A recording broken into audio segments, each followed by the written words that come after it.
And good morning. Welcome to the Bright Side. I am Pharmacist Ben.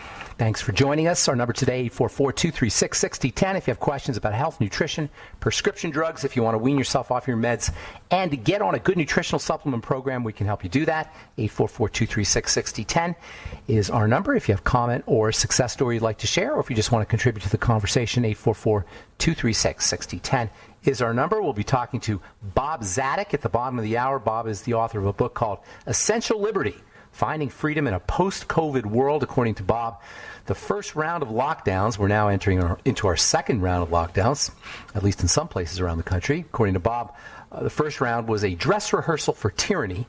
And we're going to talk to Bob about what the future holds for us in terms of our essential liberty or lack thereof. That will be at the bottom of the hour. We'll get your calls in our next segment, 844-236-6010. If you want to purchase longevity products, go to brightsideben.com, pharmacistben.com, or criticalhealthnews.com. And even better, if you want to sign up to join the Brightside Ben team for a one-time $30 fee, you could be in business for yourself. Call 866-735-2470 for more information, or click on the Join the Team link, brightsideben.com, pharmacistben.com, or criticalhealthnews.com. Okay, our number today, 844-236-6010. We'll talk to Bob Zadek at the bottom of the hour, and we'll get your calls in our next segment. If we have calls, 844-236-6010. So we've been talking about, H. pylori, the bacteria that's associated with stomach ulcers and heartburn, various digestive health issues. We talked about lectins. Actually, we've been talking a lot about lectins. Yesterday we spoke about lectins, which are a large group of carbohydrate-binding proteins. Technically, they're called. They're proteins that have a sticky Velcro-like quality that allows them to attach to various tissues, specifically to cells. These lectin molecules, whose chief role is to facilitate cell-to-cell contact, attached to the glycocalyx. Glyco meaning sugar, calyx meaning mask. The glycocalyx is the sugar coating that coats all cell membranes. This glycocalyx can be thought of as a forest of polysaccharides, a forest of sugars. If you could look at it with a electron microscope, if you could zoom in really, really close to the glycocalyx, you see these long, long strings of sugars that kind of stick off the top of a cell, almost like whiskers. And these lectins are these sugars in the glycocalyx act like an identification system. The immune system is constantly scouting around looking for enemies, and the glycocalyx says friend or foe. Obviously, if it's a foe, the immune system will be triggered, and that's where a lot of immune reactions come from. And lectins, which are found everywhere in nature, plants, animals, bacteria, and fungi, represent a major biological mechanism for distortion of this glycocalyx and triggering of immune system reactions. In the plant world, lectins have a reputation for causing a lot of health issues, and in the past decade or so, lectin attachments have been understood to be behind many immune reactions. This is why vegetables are not so benign, and plants are not so benign, and fruits are not so benign. They have a dark side. A lot of human health issues involving inflammation and immunity are triggered by lectins found in plants and their subsequent distortion of the glycocalyx on cells. One of the most powerful poisons in the world is a lectin called ricin, R-I-C-I-N. Just a few milligrams of ricin swallowed or inhaled or injected can kill you. It's derived from castor beans. In general, castor beans are one of the more medicinal or toxic of the beans. And one of the reasons is because castor beans contain high concentrations of lots of lectins, including ricin. Ricin is known for being such an effective poison that spy agencies like the KGB and the CIA are reported to make use of it for surreptitious assassinations. I remember hearing of ricin in the 1970s in the Georgy Markov umbrella murder case. A Bulgarian communist agent fired this tiny little ricin-containing bullet from an umbrella gun, James Bond style, into a Russian defector named Georgy Markov's leg. In a couple of days, Georgy Markov was dead. Ricin is super, super powerful stuff, and it exerts its power by its lectin-like properties. Venoms are lectin-like. Venoms from snakes and jellyfish and spiders and various insects, bees, ants. These all, many of their venoms, and also poisonous plants for that matter, all utilize this lectin mechanism. This lectin binding effect, these poisons, can also interfere with inflammatory chemistry and tumor chemistry too. And this is why sometimes you'll hear about snake venom or bee venom being used to treat arthritis or cancer or other inflammatory diseases. Lectin attachment is behind the phenomena of gluten. Gluten intolerance is a lectin issue, and while there's some controversy about whether or not gluten is officially a lectin, basically they function the same way. It's de facto a lectin. Whether or not it's officially a lectin, I'm not sure, and there is some controversy about that, but it does work the same way. It binds to cells. Specifically, it binds to the cells of the intestine and initiates an immune response and an inflammatory response at the level of the intestine. We've talked about autoimmunity as being a consequence of lectin binding. Lectin binding is also a cause of leaky gut issues. This whole lectin binding phenomena is what initiates an inflammatory reaction in the intestine, ultimately leads to leaky gut, and once the intestine, the gut, intestine meaning gut, becomes inflamed, lectins as well as bacteria from the gut, from the intestine, probiotics, good bacteria, so-called endotoxins, can enter into the bloodstream. Likewise, undigested protein particles, peptides they call them, they can get into the bloodstream, and then you get an immune response in the blood. This immune response in the blood leads to the formation of something called CICs, circulatory immune complexes, and all this stuff in the blood and the subsequent immune reactions in the blood lead to what is technically called agglutination. Nothing is supposed to go into the blood, including, by the way, vaccines. Nothing is supposed to get into the blood. The blood is the sacred space. Once you get stuff in the blood, whether it's coming in through the diet or it's getting injected into your skin through a vaccine, all kinds of havoc can potentially be wreaked.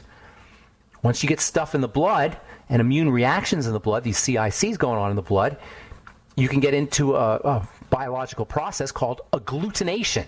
Notice the root gluten, agglutination. Agglutination is globbing. Lectins and endotoxins and undigested food peptides are all agglutinins. They can cause, they're technically, they call them hemagglutinins, blood agglutinins, meaning they cause red blood cells to clump up. This is what I call dirty blood. When I talk about dirty blood, I'm talking about agglutination and circulating immune complexes. And the entrance of peptides and lipopolysaccharides, that is endotoxins, particles of bacteria, as well as lectins into the bloodstream. And while all disease is cell disease, all cell disease is preceded by dirty or agglutinated blood. All right, I'm Pharmacist Ben. 844-236-6010 is our number. We'll be talking to Bob Zadek at the bottom of the hour. We'll get to your calls next segment on The Bright Side right after this.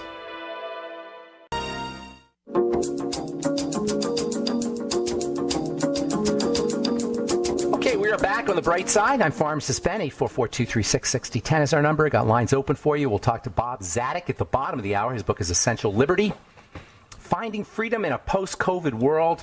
Bob has got some scary things to say. At least he's got some scary things. He's written about some scary stuff in his book. We'll talk to Bob about Essential Liberty, Finding Freedom in a Post-COVID World. We'll talk about lockdown specifically. At the bottom of the hour, we'll get to your calls this segment. If we have calls, 844-236-6010. So everybody's heard these days about about gluten intolerance. Gluten intolerance is a type of lectin attachment issue. Whether or not gluten is a lectin specifically, I don't know. Some people say yes, some people say no. Nonetheless, the mechanism of action of gluten and gluten's interference with digestive cell chemistry is based in attachments and lectin-like attachments. This is all about the glycocalyx. It's all about the cell's identification tag. Once the cell's identification tag is triggered or is distorted, you get an immune response that's triggered. There's these cells of the immune system that are constantly scouting, they're circulating through the bloodstream, scouting for distortions, making sure that there's no enemies that have gotten into the bloodstream. And once a cell is distorted, once a cell appears to be distorted or is distorted, it appears to be the enemy, and it can trigger an immune response. These scout cells are constantly looking for bad guys, and when they spot a distorted glycocalyx, even if it's on a cell that belongs to the body, say a nerve cell or a joint cell or a pancreatic cell, it is going to look like the enemy. That pancreatic cell or that nerve cell is going to look like the enemy. The scout will call its immune system buddies, and boom, you'll get an attack on that nerve cell. You'll call it multiple sclerosis, or you get an attack on the joint cell. You'll call it rheumatoid arthritis, or you get an attack on the muscle cell, and you'll call it myasthenia gravis. That's why I say all autoimmune diseases are the same mechanism, and it doesn't matter where that autoimmune reaction is occurring.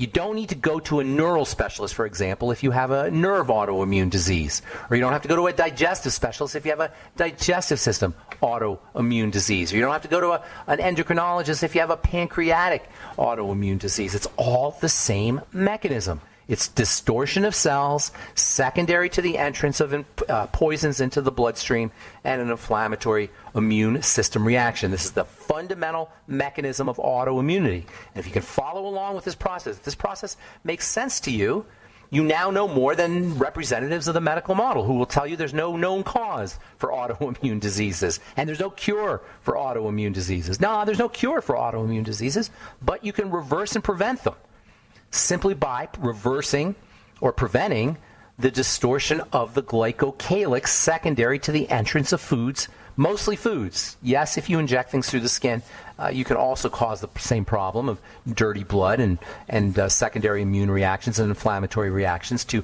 distorted glycocalyces.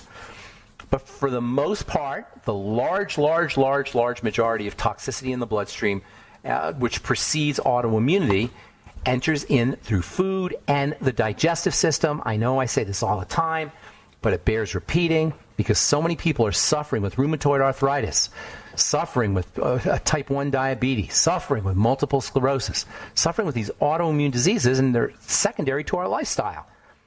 Read Terry Wall's book, Terry W-A-H-L-S. She cured herself of multiple sclerosis, or she reversed her multiple sclerosis. She wrote a book called The Wall's Protocol, and she tells you all about it. No one really knows why lectins are in plants, by the way, although the conventional wisdom is that they serve as plant defense molecules, specifically as insecticides, pesticides. If you're a farmer, you're a gardener, or you're just thinking one step ahead, you might be wondering, is it possible to make good use of lectins to kill bugs, to actually use this lectin-like insecticide properties as a natural pesticide? And you'd be right. Agricultural scientists are exploring ways of genetically modifying crops to produce specific lectins that will kill pests and to increase their agricultural yield. Pests and insects use grains and produce as a food source, and they're looking at sticking genes into various grains that will produce lectins that will naturally kill bugs and pests. From a June 2015 article in the journal Molecules titled Insecticidal Activity of Plant Lectins and Potential Application in Crop Protection, quote, the use of genes conferring resistance against insect pests could provide a more sustainable control strategy since both selection pressure on insect resistance, in other words, they won't become resistant like they do to ordinary pesticides, and the economic damage in a crop are kept at a low level. Thus, the use of genes related to plant defenses, such as lectin genes, is encouraged, unquote. And there's lots of studies on this now. Bacteria also use lectin attachments to exert their harmful effects. We talked about H. pylori lectin, allowing these little H. pylori bugs to attach themselves to the cells of the stomach. E. coli does the same thing. And for that matter, so do viruses. Yes, influenza virus and even the coronavirus use lectin attachments. That's how they exert their damaging effects. That's how the coronavirus, partially anyway, exerts its damaging effects. It attaches itself to cells with a lectin-like attachment. Same with influenza. Same with HIV. But lectin attachments is not all bad. Yes, it's true. You can, if you genetically modify plants, you can take advantage of lectin attachments as a natural pesticide. And there are other beneficial effects of this lectin binding phenomenon. It turns out lectins have antiviral properties. How interesting is that? The lectin attachment is involved in how influenza and how coronavirus and how these viruses exert their negative effects, but lectins also have antiviral properties, including for influenza and including for COVID-19, lectin attachment, and for HIV. Lectin attachments are being explored to prevent and to treat viral illnesses. From the journal Antiviral Research, September 2007, in a paper titled "Plant Lectins Are Potent Inhibitors of Coronaviruses by Interfering with Two Targets in the Viral Replication Cycle," researchers found that lectins from a variety of plants, including tulip, iris, mistletoe, and garlic, can block viral infections. Other researchers have found that banana lectins can block the influenza virus and can help prevent flus as well as HIV. Bitter melon and garlic and lectins from astragalus and carob, kudzu, really interesting herb kudzu is, can stimulate the immune system. There's lectins that have cancer-fighting properties, including grain lectins and bean lectins, as well as lectins from wild yam that has been shown to help keep cells of the breast from becoming cancerous. Lectins also function as antioxidants. We'll talk about that in our next Bright Side episode. Nutrition and chemistry and biochemistry, it's not all black and white. There are gray areas, and it's very important to have to be able to navigate gray areas if you're going to be able to make good decisions in life, and you're going to be able to make good decisions in health and understand health in general. It's the reason why your brain is filled with something called gray matter, because we got to understand how to navigate the gray areas. Simplistic black and white thinking is not just simplistic, it's also simple-minded. All right, I'm Pharmacist Ben, 844-2366. Actually, scratch that. We got Bob Zadek coming up in our next segment, author of Essential Liberty, Finding Freedom in a Post-COVID World. I am Pharmacist Ben. We'll be back on the bright side right after this.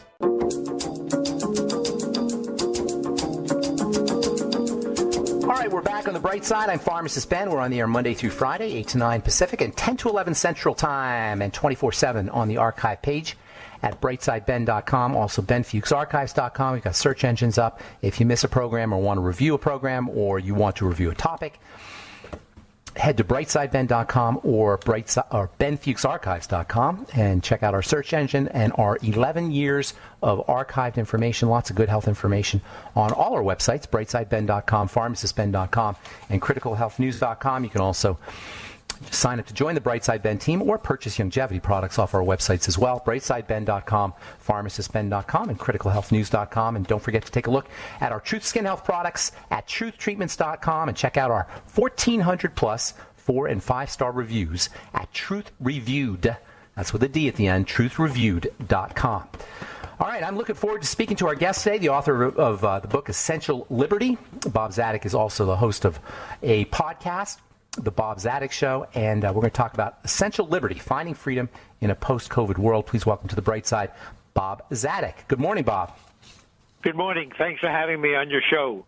And thanks for being here as well. What the heck is going on in the world? Is this something that you, I know you've been studying these kinds of things for a long time. Is this something that you would have predicted, the specifics of it? I know you probably could have figured out that something like this was going to go on, but the specific of it seems so contrived and baroque. What do you think? The only one who could have predicted this is somebody with a mind like Dostoevsky, or perhaps or other writers who lived a life in total despair and only thought the most depressing thoughts on the planet. But a normal, rational person, even if they were having a bad day, could never have imagined anything this bad. So no, Ben, I never imagined anything like this. It's so crazy to me. Now, it's easy to the government is the government, and power structures do what power structures do. But how much of this is on us as individuals and as citizens? Well, a fair amount, but that's an unfair question. Well, my answer is accurate, but unfair. Yes, it is on us because we are voters, and voters have a responsibility to use the franchise intelligently. On the other hand, I am kind of willing to cut voters some slack in this regard. That the issues before the day require such specialized knowledge that you would need a PhD in voting in order to vote. Just to take one example, and there are so many examples. I go back to 2008 when Obama was elected. If you remember, we had an alleged financial crisis at that time, and the issue was there was a meltdown and there was a housing crisis, and how do we get out of it? Now, that is an issue which economists who spent their life thinking about economics didn't agree.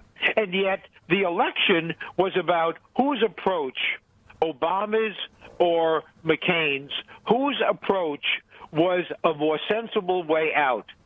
That, in other words, are you a Keynesian or a free marketeer? Well, I dare say I'm not sure, and voters can't be expected to be sure, yet that was what they were voting on. So yes, they've made the wrong choice, but I don't fault them. People have lives. They have to go about their lives and do the best they can. Therefore, yes, it's on voters, but that's nominally rather than factually. Well, you know, economics, you're right. The whole economic thing it's over my head, and I'm sure it's over a lot of people's heads. But this thing that's going on today is not as complicated as economics. I mean, the numbers themselves. No, today is different. You're exactly right.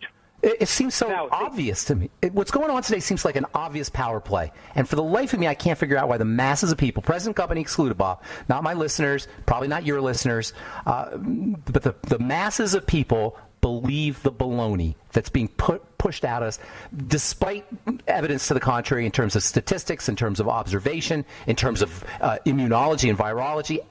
Evidence to the contrary, people still are falling for this. That's why I see people as being complicit.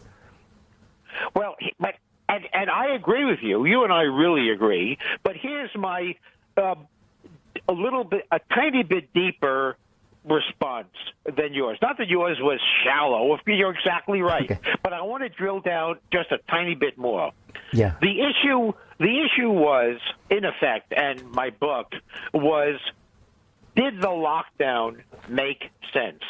Now, when you say people believed it, what you're suggesting is people believe the lockdown was the best cure to, remember, flatten the curve? It seems almost quaint by now. Right. Back in March, it was flatten the curve. Yeah, but people forgot flatten the curve. There is no curve. It was all made up.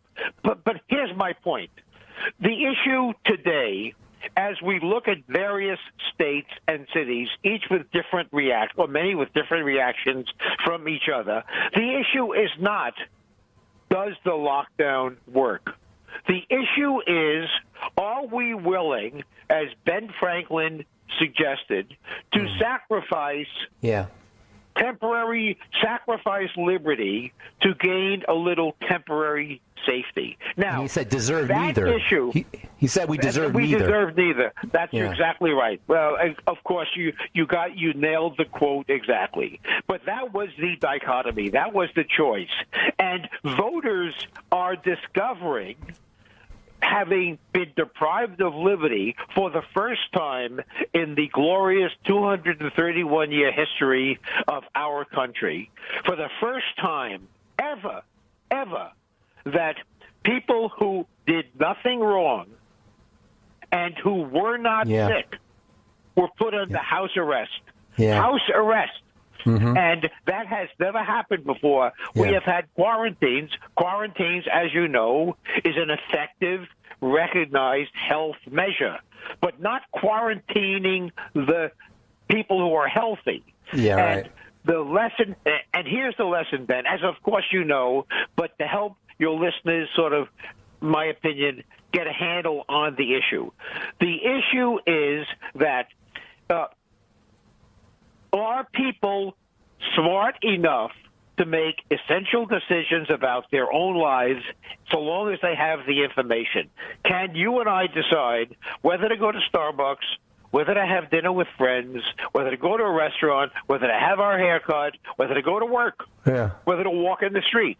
And I say no one in government is better qualified than me to make that decision about myself. I don't presume 100%. to make it about you, Ben, and you don't presume to make it about me. And I sure don't presume to let Cuomo or Newsom make it about 33 million people. And that's the core issue, and that's why I wrote the book. And the takeaway is, because this one is easy for voters, do you vote for freedom, or do you vote to have somebody who is probably your intellectual junior make decisions about your life, and rather than you make them? That's the issue. Do you think it's like an FU to people who are smart enough to know the difference? Like people who aren't smart enough are just going to be complicit. But to the people who are smart enough to know the difference, do you think it's like the power structure giving the middle finger? Oh, well, they're behaving the way they are trained to behave. Remember, people who are governors and mayors. Bob, we got a commercial break. Hang on to that thought. Okay, we got a commercial break. Bob Zadek's with us. The Bob Zadek Show. The book is Essential Liberty. Okay, we're back on the bright side. We're talking to Bob Zadek. His website is Bob Zadek. That's ZADEK.com. The book is Essential Liberty, host of the Bob Zadek Show podcast. Hey, Bob, before we went to break, we were talking about this idea that people who are just dumbed down and domesticated and believe everything they're told, they're going to follow along. But then there's the people like yourself and myself and probably our listeners here today who know enough. And it seems to me like that there's like an FU element that's going on. You know what I'm saying? Like they're getting the middle finger. What do you think about that? Well, I agree with you 100%. I think you nailed it. I would extend it from not, if it was only that which you have described, the middle finger, that would be bad enough. However, it's worse than that. The fact is, what governors and mayors are hired to do is the same thing, Ben, that you and I do every day in running our lives and our family members. We have problems that come up. Health problems, financial problems, practical problems like construction in your house, car problems, and we're not expected to be smart enough to know everything. So what do? We consult with experts. And the skill you have in managing your household is how intelligent you are at selecting advisors. If you pick charlatans, you're going to do a bad job managing your household. If you do a competent job, your household will run as smoothly as possible. That's what a chief executive does. When they pick bad advisors, bad doctors, they go to the wrong doctor. It's like, imagine your car breaks and you call a carpenter to fix it. Your car's going to be a mess. No, the problem wasn't the carpenter. The problem was your choice. When you have a problem such as COVID and you only pick doctors to advise you and not economists, it's like picking a carpenter to fix your car. It's not going to work. And that's where the decision-making went awry, because governors and mayors, being driven by a certain dogma, a certain political point of view, they selected doctors who would give them the advice they could use to further their political goals. They didn't pick the right advisors, and they gave up liberty. Now, what voters have learned, I hope, is when you go to the next election, you don't pick blue and red. You pick voters, you pick elected officials or candidates who run on a platform is, I will protect your freedom. If elected officials only protected your freedom so you can make your own decisions about your life, they can't make a bad decision because you're free. And that's the takeaway from this experience with COVID. Nobody ran on a platform of protecting individual liberty. But next election, for sure, they will, because that's a big deal now, because we have lived without it. How much of it is the fact that human beings live in fear of their survival, and then when a virus comes up, they just freak the heck out, and then that fear is fed into and amplified and encouraged? Oh, my God, Ben, you nailed it so well. your question just now. And I don't think it's that we live in freedom. Freedom is the secret weapon that governments use to acquire power. Remember 9/11? You mean fear? Fear, right? Exactly. Yeah. Remember 9/11? Mm-hmm. Remember the Bay of Tonkin? There's always going to be a threat. And once the government makes people afraid, when you're afraid, you look for a protector. So the first thing government does is make you afraid, and then they say, don't worry about the fear. We'll take care of it. Boom, we give power to government. You nailed it, Ben.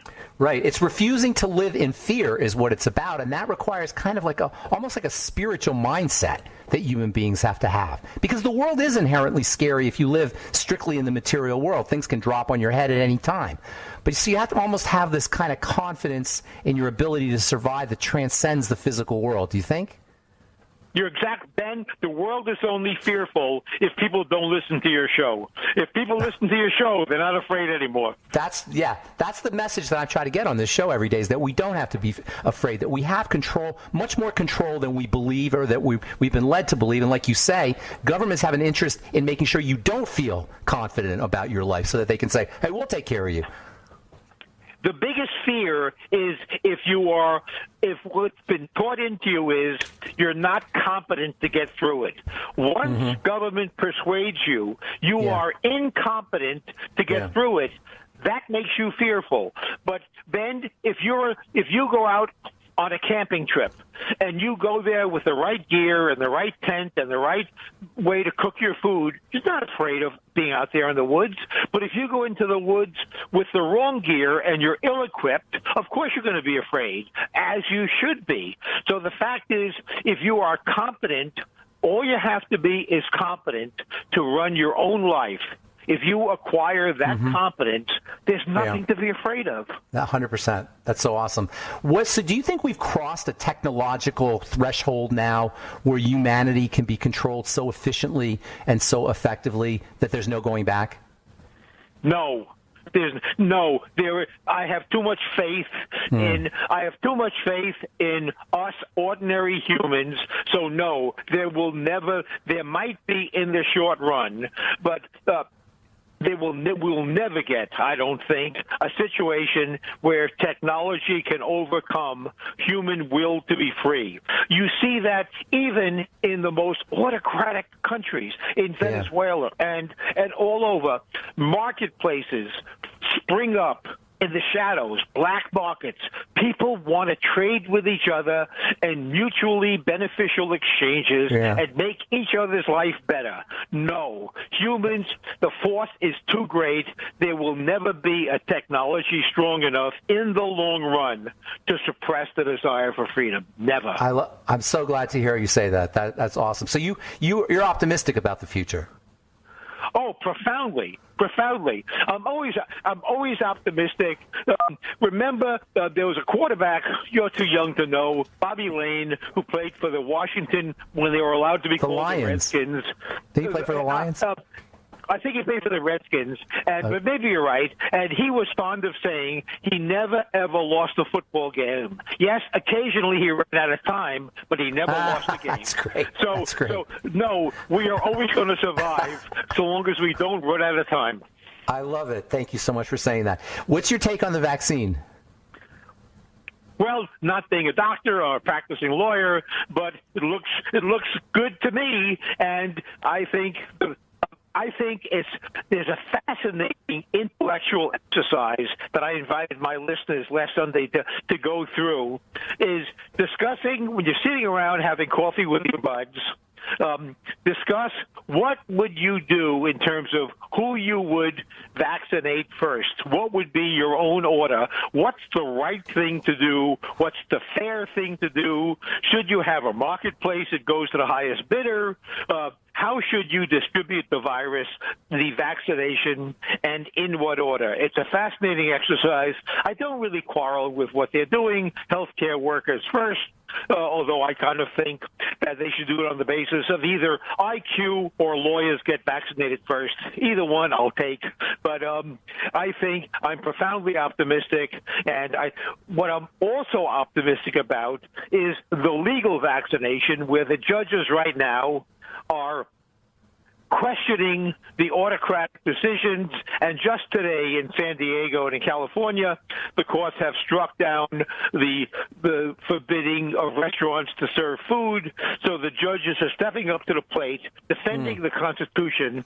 And I find that legal vaccination as encouraging as the medical vaccination. The courts are stepping up, and it's life-affirming to me. It's recognizing the values in our Constitution. Thank heaven for the courts. Hey, we got, real quick, we're out of time. What's your take on the Biden administration, and what are they going to do, in your opinion? What's going to happen in terms of our personal liberties and freedom with this new administration? It's not going to be pretty. Ask me in January after the Georgia runoff. Okay. And all right. if the Republicans keep the Senate, we're in good shape. All right, we'll have you back on, Bob. Thank you so much for coming on The Bright Side. I appreciate your take, and I appreciate your optimism. Have a beautiful day. The book is Essential Liberty. Bob Zadek. BobZadek.com is the website, and his podcast is the Bob Zadek Show. That's Zadek. That's all the time we have for today, folks. Thanks for listening to The Bright Side. I am Pharmacist Ben. Have a wonderful, beautiful, awesome, spectacular day. We'll talk to y'all later, folks. Bye for now.